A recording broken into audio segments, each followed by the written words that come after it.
Olá, pessoal. Hoje a nossa aula vai ser sobre as formas farmacêuticas, né? E a aplicação delas. A gente vai falar um pouquinho sobre o que é a forma farmacêutica, né? Como que ela pode ser dividida. A forma farmacêutica vai ser o estado final que as substâncias ativas apresentam depois de serem submetidas às operações farmacêuticas, a fim de facilitar a sua administração e obter o maior efeito terapêutico desejado. Então, tem formas farmacêuticas que vai ser em forma de pó ou em forma de dádio. A gente vai estudar um pouquinho sobre isso, né? Injetável, tem várias formas, né? E as aplicações delas.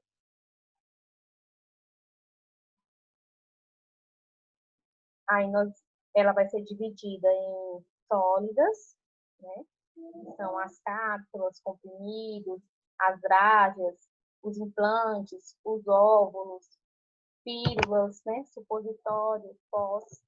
E temos também as pastosas, né? Que são pomadas, cremes, pastas.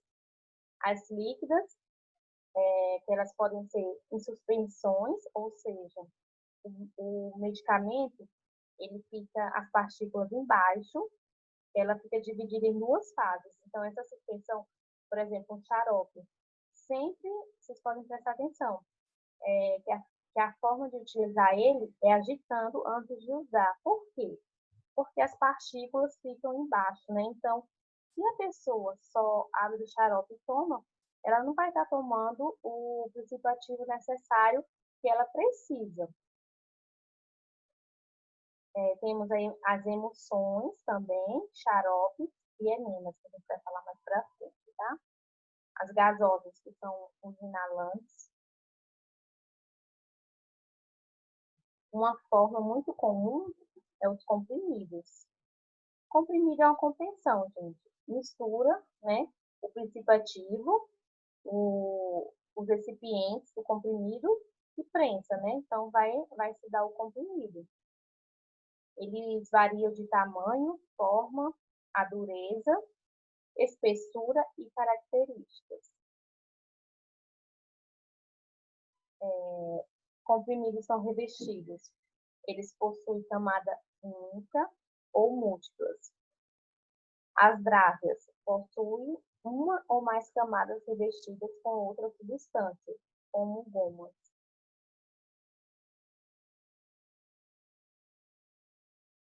Nós vamos ter, gente, o comprimido de liberação controlada ou modificada. Temos também os comprimidos de liberação controlada ou sustentada. O comprimido de liberação controlada ou sustentada, o que ele vai fazer?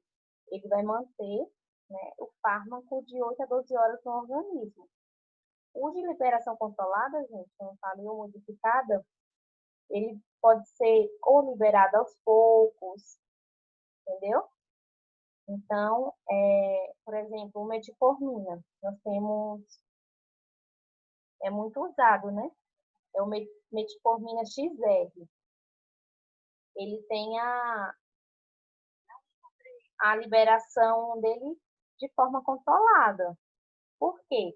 Porque o metformina comum, ele causa muito diarreia, né? Então, o medicamento vai sendo liberado aos poucos e, com isso, o paciente tem mais qualidade de vida. Temos os comprimidos também de liberação controlada ou retardada, e, por exemplo, o médico quer um efeito terapêutico maior daqui a 8 horas que a pessoa ingeriu o medicamento. Então, tem como fazer o comprimido desse jeito. E temos também de liberação controlada ou prolongada.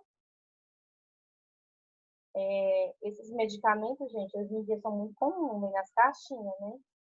As denominações deles. Ainda falando de comprimido, temos o comprimido vaginal, né? É o canal vaginal, e a liberação é feita através da desagregação do pó, né? E você vai colocar, né, no canal vaginal e ele vai começar a dissolver, tá? Para fazer alcançar seu efeito terapêutico. Nós temos também as cápsulas. As cápsulas, ela pode ser também comprimido, né? Como a gente tinha falado, comprimido vaginal, né? Que é o canal vaginal e a liberação é feita através da desagregação de pó. Temos também as cápsulas duras, né? Elas têm duas partes cilíndricas, arredondadas. O que acontece, gente? O bom dessas cápsulas, elas vão proteger o princípio ativo que está ali, né? Contra a ação da luz, do ar, da umidade. Então, o medicamento vai estar sempre protegido. Gente, essas cápsulas, elas não podem ser abertas e, por exemplo, meu paciente tem muita dificuldade, né? A pessoa que eu estou cuidando. Normalmente, gente, essas cápsulas, elas são feitas para aqueles medicamentos que eles degradam muito rápido. Por exemplo, passa pelo esôfago, né? Onde o pH é mais acentuado, então ela perde muito a sua eficácia. Então, é errado. Só na bula vier falando, né? Alguma coisa assim, que você pode abrir a cápsula, mas não é indicado, tá, gente? Temos também as cápsulas moles, né? Que são conhecidas como cápsulas de gel. Ela é constituída de uma só parte de formas variadas.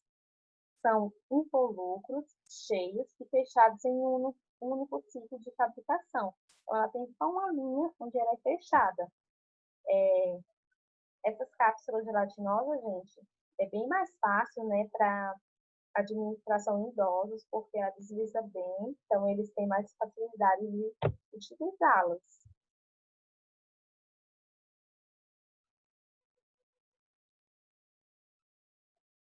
Temos também as cápsulas gastroresistentes, foi o que eu falei um pouquinho, né, do pH, que ela perde um pouco a concentração. Ela pode ser dura ou moles. Ela vai resistir ao suco gástrico, né? Então, essa cápsula é uma barreira, né, para não deixar o suco gástrico dissolver, né, seu medicamento. Quando ele for para um lugar por sítio de ação, ele não vai fazer mais efeito. As razões. O fármaco não pode ser digerido nem degradado no estômago. O fármaco pode causar náuseas ou vômitos se atuar no estômago. A substância deve produzir efeito máximo no duodeno, tá? Sempre o efeito máximo no duodeno.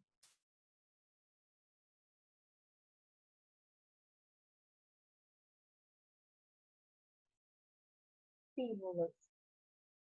As pílulas, né, gente, elas são pequenas, têm a consistência bem firme, esférica, deglutida sem mastigar, né? Você toma.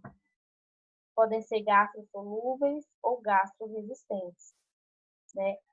A especialidade que passa mais é os ginecologistas, né? E elas são de forma oral.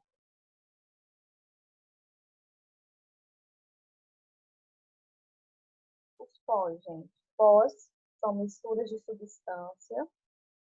A forma é a forma seca.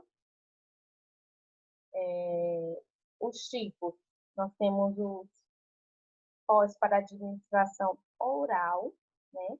Que pode ser utilizado com água, né? Ou com um líquido apropriado, né?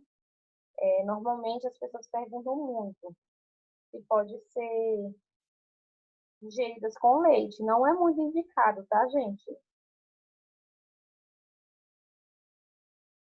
O correto é com água ou com alguma substância que o médico passar, né? Então, pós é a forma seca, né? pulverizada, né? E dessa forma aqui dos pós, nós temos alguns medicamentos. Temos o acetilcisteína, ele é em forma de pó. Ele é usado para, muitos de vocês já conhecem, né, que já trabalham na área, usado para pessoa que está com o pulmão carregado, né? Então, ele vai limpar aquela secreção, ele é muito bom. Outra forma de pó que a gente tem hoje no mercado é os medicamentos para diarreia, né? Os repositor de flora intestinal. São muito bons também.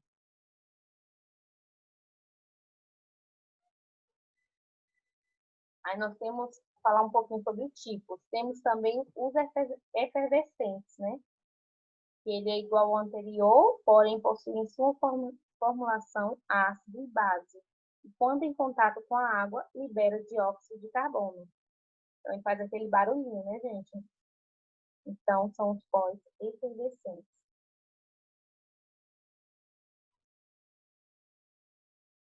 Temos também os pós para aplicação local, né, direto na área, como, por exemplo, o talco, né, que é muito usado em bebês, idosos.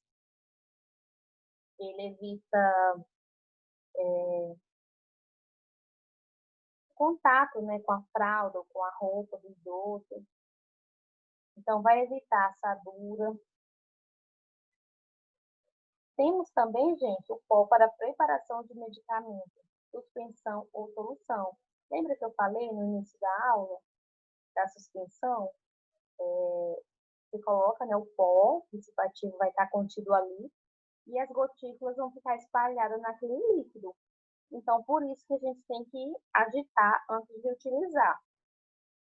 Ou pode fazer uma solução. Já na solução, você usa algum, algum princípio ativo e depois você vai solubilizar naquela solução. Então, na solução, o líquido fica todo homogêneo.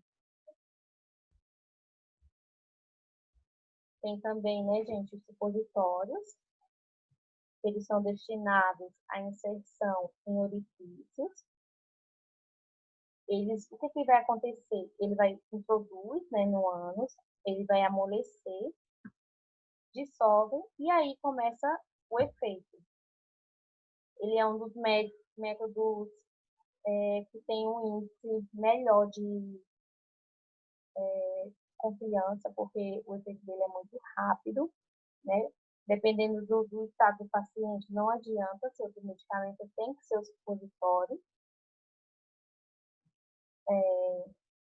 Ele tem um efeito local anti-hemorroidas, laxativo e anestésico. O efeito sistêmico é só energético mesmo, analgésico.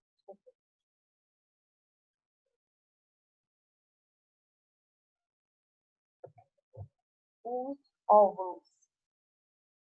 Não tem muito tempo, né, assim, no mercado, tanto tempo assim. Primeiro vieram os comprimidos, né, as cápsulas.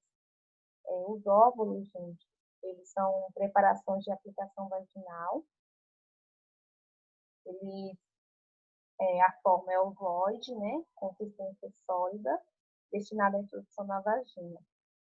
O efeito local anti-infeccioso e adstringente, né? Então, se tiver, tem óvulos que é usado muito para candidíase, né? Micose, então ele vai fazer esse efeito.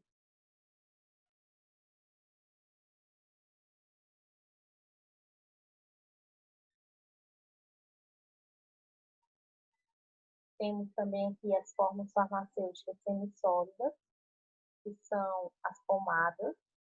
Elas são homogêneas, destinadas à aplicação na pele ou mucosa. Exerce efeito local ou penetra na pele para ação mais profunda. Os tipos de pomadas, elas têm, gente, uma única fase, né, de espessas, substâncias líquidas ou sólidas. As pomadas, gente, elas são, normalmente, a maioria das pomadas são bem oleosas, né, porque elas são espessas e fases oleosas, né. Porque muita gente gosta muito de creme, porque ele também seca na pele. Outras pessoas já preferem a pomada, porque ela gruda, né? É usado muito esse tipo de pomada em idosos, né? Como, por exemplo, a anistatina mais óxido de zinco, que é uma pomada para assadura. Então, as pomadas, elas são preparações, né, farmacêuticas, elas são estáveis, semissólidas, de consistência mole. Elas são destinadas ao uso externo, constituída por umas substâncias ativas e por os recipientes que tem que ter.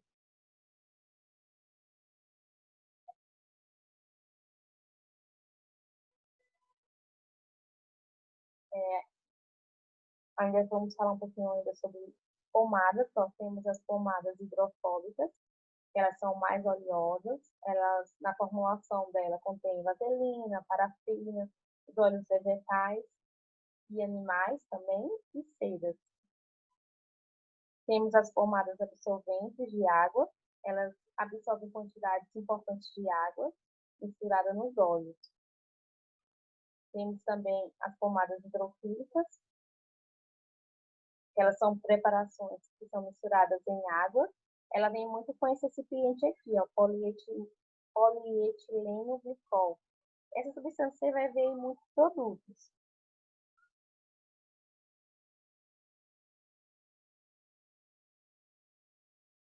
Temos as pomadas também vaginais, que a gente já falou, né?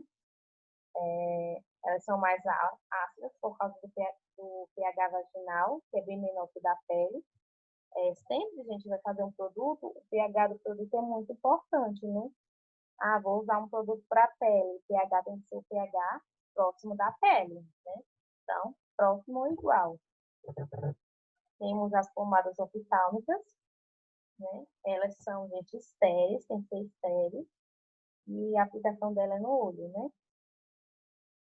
As áreas que mais passam esse tipo de pomada, por exemplo, as oftálmicas, são os oftálmicos, né? Eles passam muita pomada para os olhos, e tem muitos dermatologistas também passam muitas pomadas, dependendo do caso do paciente, né?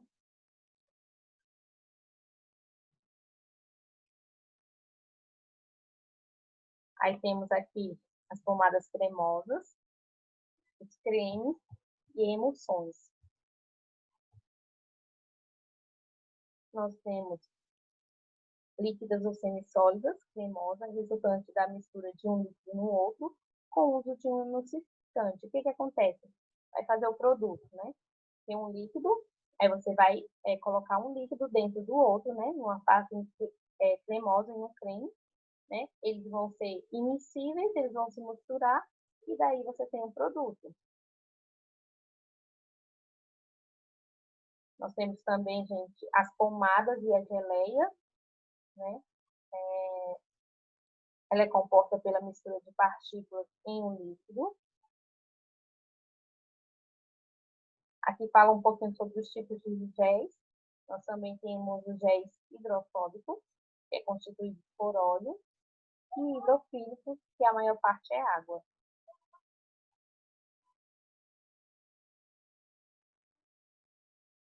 Temos também pomada pastosa ou pastas, aplicação cutânea, que contém bastante substâncias. Pastas hidrofílicas têm pectina e gelatina, e as pastas gordurosas, né, que são aquelas oleosas, vaselina, óleo e cera.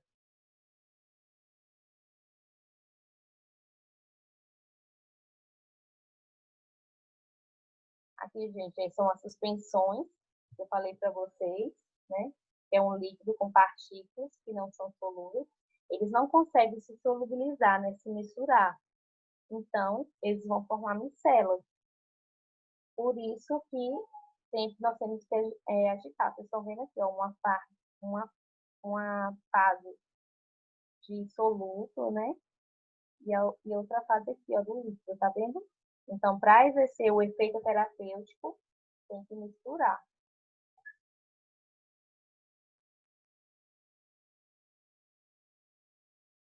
Agora, falando um pouquinho sobre as formas farmacêuticas líquidas. Temos as suspensões orais, né? Elas vão se dissolvem no trato gastrointestinal, são absorvidas no intestino. Temos também as suspensões extemporâneas, pode ser pronta ou vir com pó e instrução para preparar.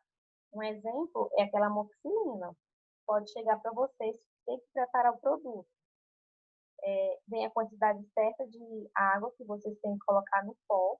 A água tem que ser uma água estéril, né, gente? Uma água tratada, uma água mineral.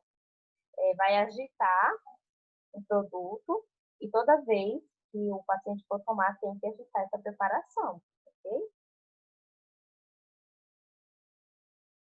Aqui é o exemplo. Amoxicilina, cefalexina, piscilina, né, vem um pozinho. Tem produto, gente, que vem com a água já, outros não. Outros você coloca uma água mineral, tá? Uma água tratada. Temos também os injetáveis, né? O famoso é a bezetacil. Na farmácia, ela vende só o pozinho, porque hoje em dia não pode mais ser aplicado em farmácia, só em hospital. Então, lá eles têm água estéril, né? Eles solubilizam o líquido no pó e faz a injeção.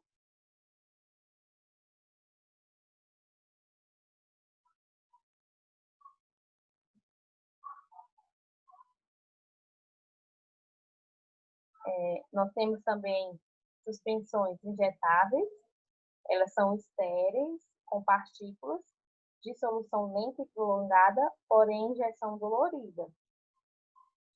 O veículo é água e óleos vegetais. Temos também as suspensões tópicas, tem ação protetora, secante e medicamentosa.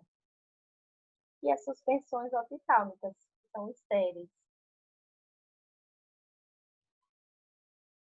Aqui, ó, já está falando, gente, sobre as suspensões, né? Soluções homogêneas de duas ou mais substâncias, única fase e aspecto líquido. Então, solvente maior, o soluto menor. Tipo, sólido em líquido, líquido em líquido. Então, nós vamos ter aqui o solvente, né? Vai ser aquela substância que vai conseguir dissolver o soluto, tá? O soluto é as partículas. O solvente vai solubilizar nelas e elas vão conseguir dissolver o produto. Aqui alguns exemplos de formas farmacêuticas líquidas. Nós temos os xaropes, aquosas e líquidas que contêm açúcar, como a sacarose em concentrações próximas de saturação, formando uma solução hipertônica. Temos também o xarope simples, que contém somente açúcar e água. Xarope medicamentoso, contém um fármaco. Como você pode fazer esse medicamento, gente? Você já tem um xarope simples, com açúcar e água. Você vai adicionar o fármaco, o seu princípio ativo. Lembrando que uma pessoa com diabetes não pode usar esse tipo de xarope. Antigamente, eles faziam xarope a partir do açúcar e da água. Hoje, os estudiosos já conseguiram formas de fazer sem açúcar.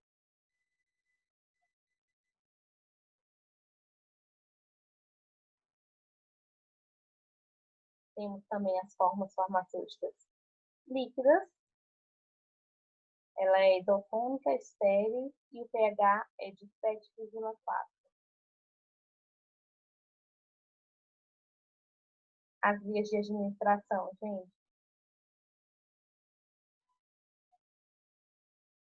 Compreende a forma como o medicamento entrará em contato com o organismo para exercer sua atividade farmacológica.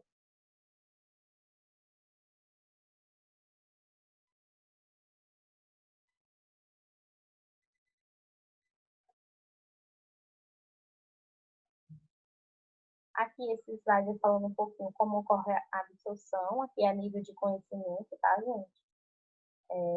A interal, né? Pode oral, sublingual ou retal, e interal, né? Parenteral, intravascular, intramuscular. tópica, térmica conjuntival e outras, né? Pode ser inalação, né? Peridural, a via oral, gente, com certeza é a via mais usada, né? As substâncias irritantes não podem ser dadas por via oral, como a gente falou, ela tem que ser protegida, né? A absorção sempre vai ser no trato gastrointestinal.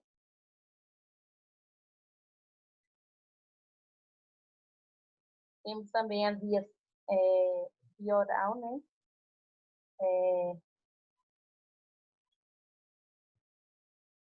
A absorção, gente, influenciada pelo esvaziamento gástrico, absorção, solubilidade, concentração e alimentos. Temos também a via sublingual, é uma via muito rápida. O paciente, uma síndrome do pânico, normalmente os médicos passam um medicamento sublingual, né? Porque você coloca embaixo da língua e o efeito vai ser muito rápido. Então, assim, ele não vai passar por todo aquele processo de absorção do medicamento, que passa pelo fígado, não. Ele, ele não vai ter interação, né? Então, ele vai ser bem rápido. Temos a via retal, que a gente já falou, né, gente? Tem pessoas idosos, que é muito difícil de deglutir fármacos. Então, a via é retal.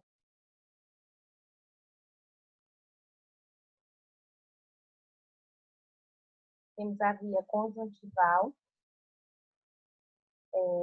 são os colírios, né? Por absorção.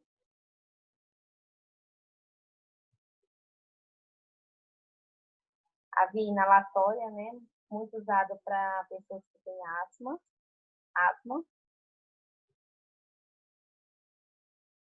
Temos a via intratecal, né, gente? Que é aplicada na coluna. Anestesia, né, gente? O pessoal fala muito dessa anestesia. Temos a via intraperitoneal, né? Grande superfície de absorção, usada na pesquisa com animais, é usada muito em ratos, pouco usada em humanos, né? Quando é um caso muito grave de infecção, mas é bem raro. Ou pacientes com insuficiência renal que necessitam de diálise. Aí pode ser por essa via também.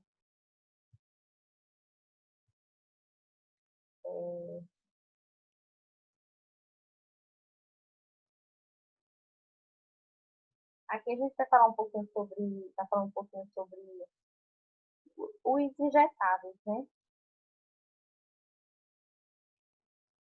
A gente não vai entrar muito nesse assunto.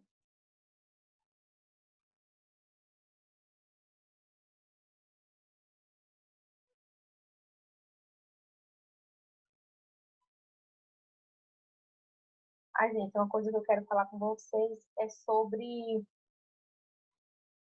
o armazenamento de medicamentos, que é muito importante na área de vocês, né? Sempre manter o armazenamento correto. Então, as boas práticas, né, de armazenamento. O local de armazenamento deve ser bem ventilado, sem umidade e sem iluminação solar direta. A temperatura deve estar sempre entre 15 graus e 30 graus e a umidade entre 40% e 70%. Essa temperatura em farmácias é feita, tá, gente? O medicamento sempre tem que estar nessa temperatura. Nós temos os medicamentos que eles ficam em geladeiras. Eles têm a temperatura ideal deles. Então, a gente tem que estar todo dia lá anotando a temperatura que está. Então, isso é muito importante. Vocês, como cuidadores, né? Deixar os medicamentos sempre em local fresco, né? Sem pegar sol. É muito importante. Então, assim, As boas práticas de armazenamento são indispensáveis para a preservação de todo e qualquer fármaco de natureza perecível, porque os fármacos eles podem perder a estabilidade, né, durante a produção, durante a distribuição, gente, também durante o armazenamento incorreto. Então, é importante garantir a sua eficácia, né, reduzir esses erros. Por isso que hoje já tem uma equipe que trabalha para redução de erros, desde que sai da indústria farmacêutica, né, até chegar na farmácia, até chegar nas casas.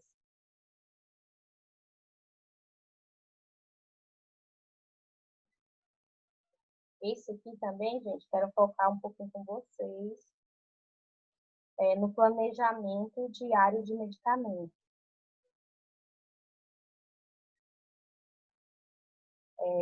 Eu coloquei essa planilha aqui para vocês verem mais ou menos como que vocês podem estar fazendo, né? Porque a maior parte dos erros é na utilização de medicamentos, né? Então, vocês criando um hábito de cuidar, né, do paciente de vocês, para evitar esses erros, né, que podem ser causados por diferentes fatores que potencialmente interferem na prescrição, na dispensação, na administração, né, no consumo e no monitoramento de medicamentos, o que pode ocasionar sérios prejuízos, né, para a saúde e até mesmo a morte. Então, a gente tem que ter muito cuidado com o planejamento diário do medicamento, né? Nessa área, tem que ter uma organização e uma atenção muito grande, né? Porque, pensa, você dispensar o medicamento errado, né? Você está ali como cuidadora e dispensar o medicamento errado. Então, assim, ó, faz um planejamento, amanheceu, vai fazer só uma vez, vai ter sempre. Faz, manda em plastificar e vai ter bonitinho lá. Vai colocando aqui, amanheceu, tomar um comprimido de captopril no café. Até porque, gente, vocês não ficam lá direto. Quando você não tiver, a outra pessoa consegue entender o que fazer, né? Fica organizado. Então, isso aqui é muito importante. Vocês já podem começar fazendo a diferença, né? Colocando em ação, tá bom? Então, esse planejamento aqui vocês têm que focar muito, tá? Os horários certinho, porque faz toda a diferença, né? Outra coisa importante no planejamento de medicamento. O que vocês, como cuidadores, podem fazer? Anotar todos os medicamentos. Muitos idosos, gente, tomam medicamentos, assim, demais. Então, anotar os medicamentos e horários, tá? Consulta médica, anota tudo bonitinho, os medicamentos, porque às vezes o idoso vai em vários médicos. Então, às vezes ele está tomando um medicamento que é para a mesma finalidade, né? Então, o que o médico vai fazer? A conciliação desses medicamentos, né? Ele vai avaliar e retirar aqueles medicamentos que não tem necessidade de usar. Então, a conciliação medicamentosa é muito importante também. Eu sei que não é função de vocês, né, assim, quanto a isso, mas vocês, como cuidadores, é importante sim vocês terem esse cuidado, porque normalmente idoso vai em 10 médicos. Aí, às vezes, está tendo uma alta dosagem de algum medicamento, né? E aí, você deve verificar isso. Como agora você já tem um pouquinho de conhecimento, a gente vai estudar mais sobre medicamentos, então já dá para ajudar, né? Então, gente, a nossa aula hoje foi sobre os tipos de medicamentos, né, que existem no mercado e a forma certa de usar, né, os planejamentos que a gente tem que ter, né, para que, né, nosso paciente consiga, né, alcançar o efeito terapêutico desejado e com isso ter uma qualidade de vida melhor, né? Então, nossa aula fica por aqui e até mais, pessoal.